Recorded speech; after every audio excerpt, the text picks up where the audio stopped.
between General Motors and pornography, but if you've seen the Camaro, I rest my case. There's hotness, there's passion, there's love in automotive, and the same is true in online communities.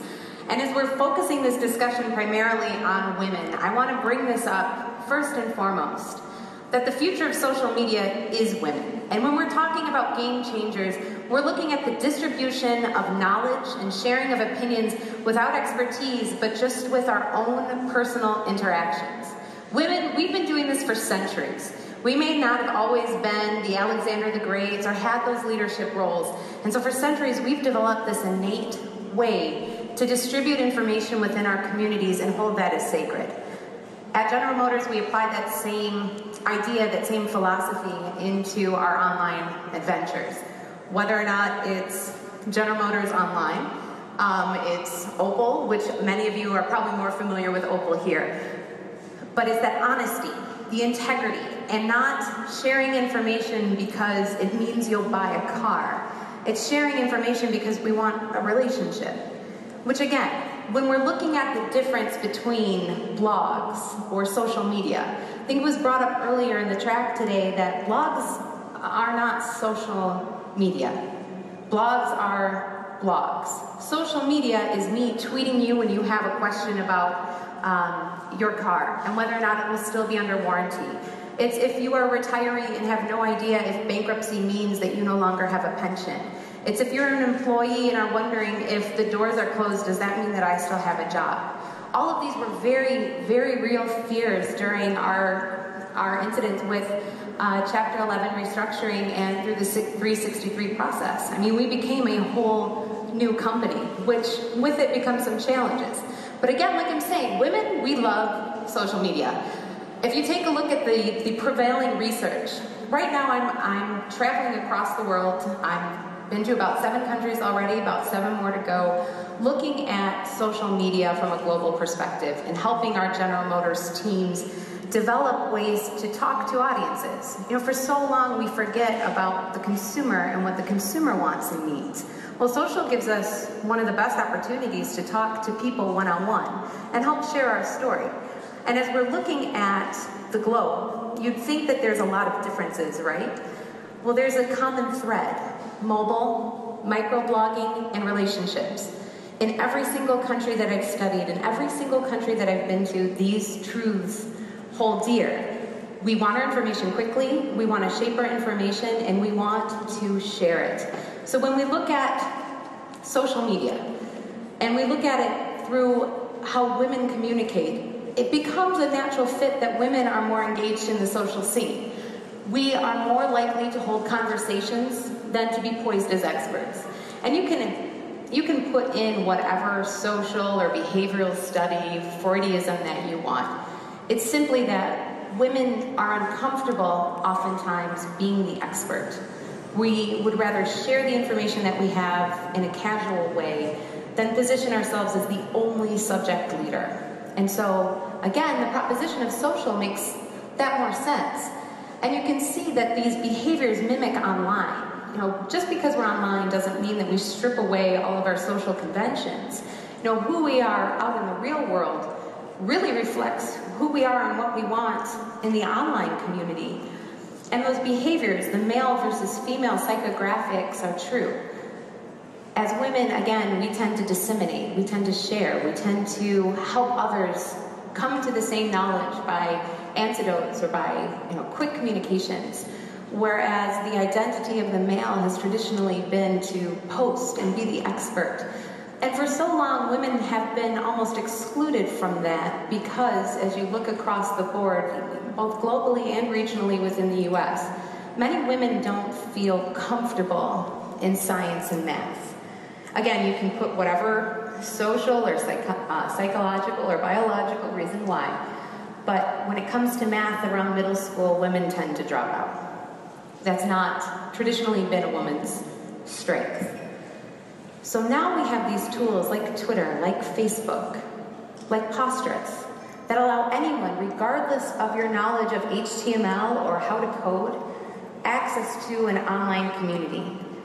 When we were looking at social media for the Middle East, it really struck me as here's an opportunity. because the largest growth of sites were those in Saudi Arabia and Kuwait that were geared to women. And if you think about it, these women may not have another opportunity to leave the house and build a community or talk openly about their thoughts and experiences. And here we see this growth. Here we see this development. And that type of conversation, that type of access is so strong. So again, for a whole host of reasons, not putting judgment, not saying that women can't code, I'm saying that most women who have participated in social or tried to before were intimidated by that process. And now it's left us totally open, which is great if you're looking at it from a consumer perspective. If you are looking at who moves conversations online and offline, it really is women. We're more likely to drive the purchase consideration. So if you're looking at a vehicle purchase, and at General Motors we do, women are the ones who will help the family decide for themselves where that money is going. If mom is not happy, nobody's happy. So women more traditionally drive purchase consideration, even if in that market they're not the ones putting the money down. We're more likely to review products online and be engaged, to write a review if we've had a good experience, or more than not, write a negative review if we haven't been satisfied. We're more likely to solicit opinions via social media, because again, multitasking, using our mobile device to send short messages, these are very natural ways and methods of communication. And finally, we're more likely to take what we learn online and share it offline, which is when you're looking at distribution of knowledge, that's eventually what you want, to share what happens offline, online, and vice versa. Because with mobile, there is no more distinction. I mean, if we're thinking that we have these separate lives or separate identity, or when you look at porn online, that doesn't mean that that you're looking for that in the bedroom. These identities now are together. We can no longer separate that. And so that's what the new social media is enabling us to do. But what I really want us to think about is, throughout this discussion, I focused a lot on women versus men. But we are more than our gender. There are some behavioral differences, some cultural norms, but when you look at how you would talk to me versus you, or any of the other women in this room, what you would use to speak to me is totally different than a mommy blogger. I mean, when we look at some of the marketing tactics and some of the ways that discussions have been focused on women, I mean, there's two paradigms, right? You're either Madonna or you're Sandra Dee. There's no deviation. These norms, they just don't work. You cannot talk to me in the sense that you would talk to a mommy blogger, because I don't know that world. I don't know what it's like to have kids. I don't know what it's like to change diapers. I know what it's like to work a lot. I know what it's like to be ambitious. I know what it's like to talk to a whole room of people and kind of get a little nervous about it. These are my realities, not easily categorized. And with social media, it gives us this opportunity to really understand who our audience is. So don't just talk to me because I'm a girl. Don't just talk to you because you're a guy. Like, these differences between us, there's more that's similar than is different. And if you just categorize me by my gender, then that's lost.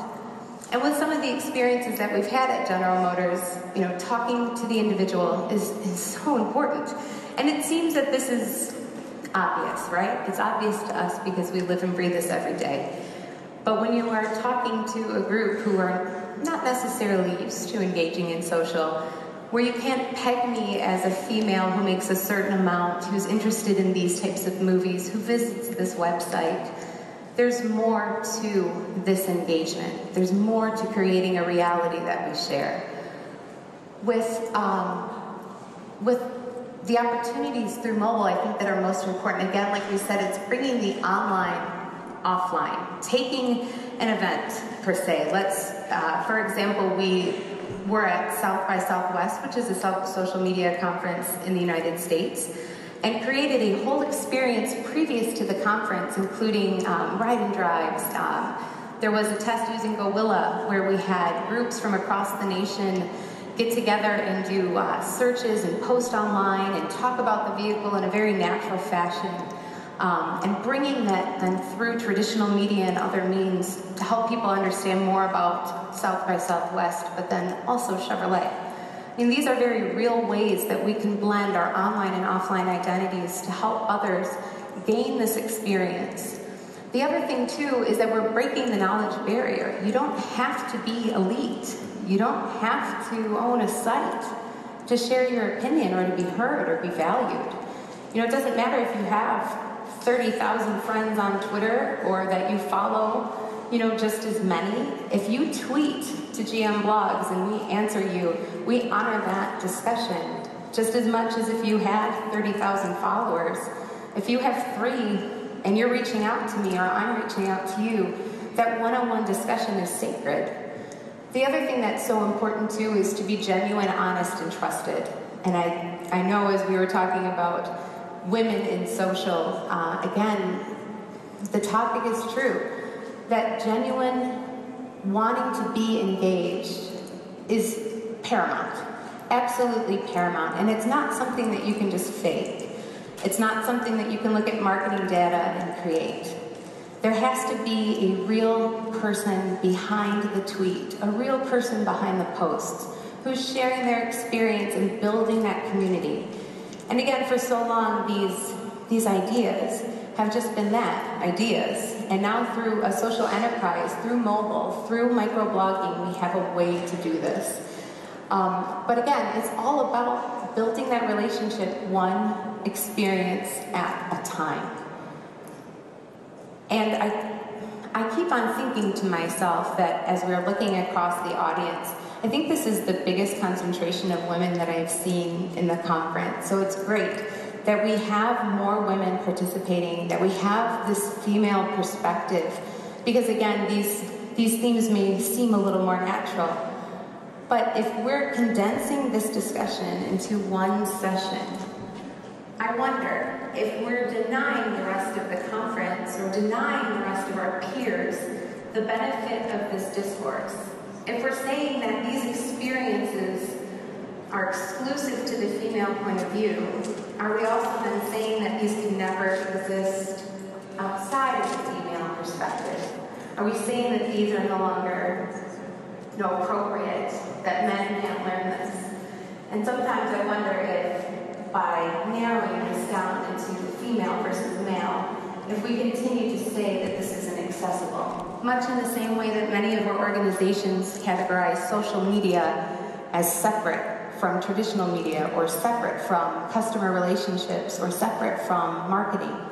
The more we continue to divide these lines, I wonder what that means for the future of social media. And I'm eager to hear it during the discussion. Thank you.